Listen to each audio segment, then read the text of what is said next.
getting the voice talent back is half the bargain, because every good character is a marriage of really talented vocal work and exceptionally talented artistry. The filmmakers began their search to cast just the right voices for each of the characters. Broadway star Paige O'Hara recalls how she came to the project. I remember like it was yesterday. I was a huge fan, well, of all the Disney animation. Little town, it's a quiet village.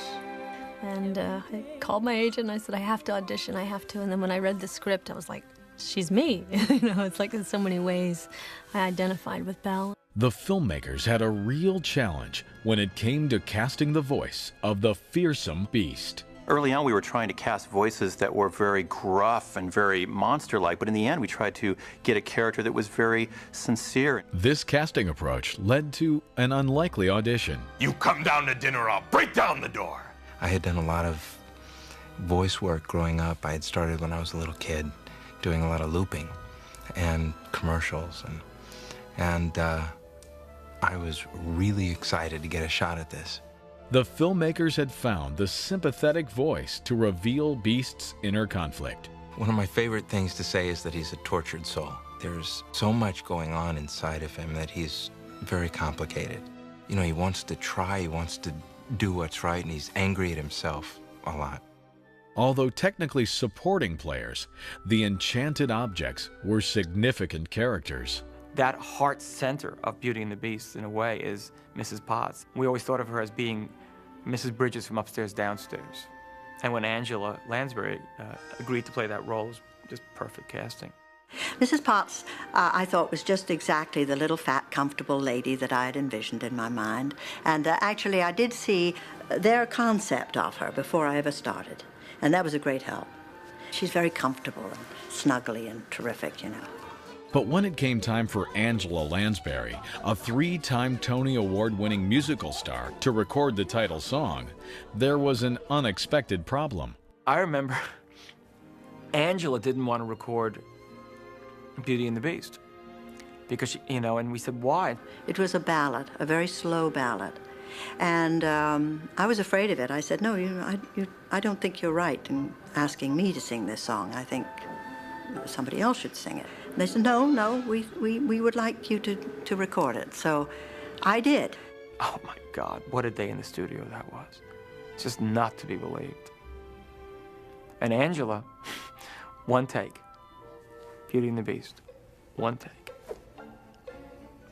Fantastic. Another Broadway musical legend was also a part of the voice cast. Hello. Now we are getting into character, eh? I've always been an actor first and a singer second, but they always kind of overlapped.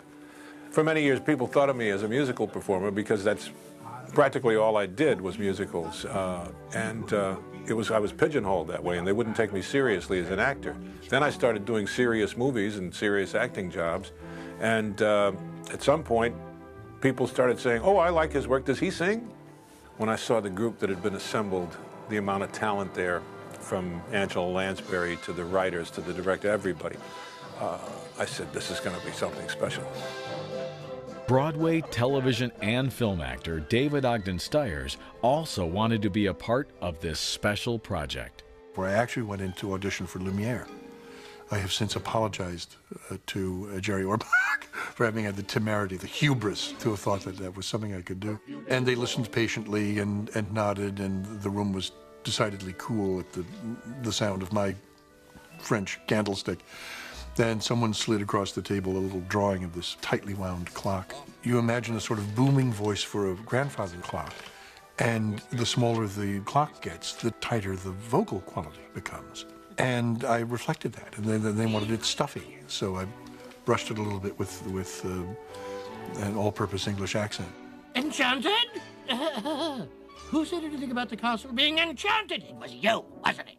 All of the actors share the feeling that their work on Beauty and the Beast has greater value than just a movie. I had no idea that it was going to be what it became. None at all. It's like being Jiminy Cricket or something. It's a character that's just ageless, timeless, and wonderful to be associated with. We're recording something for posterity forever.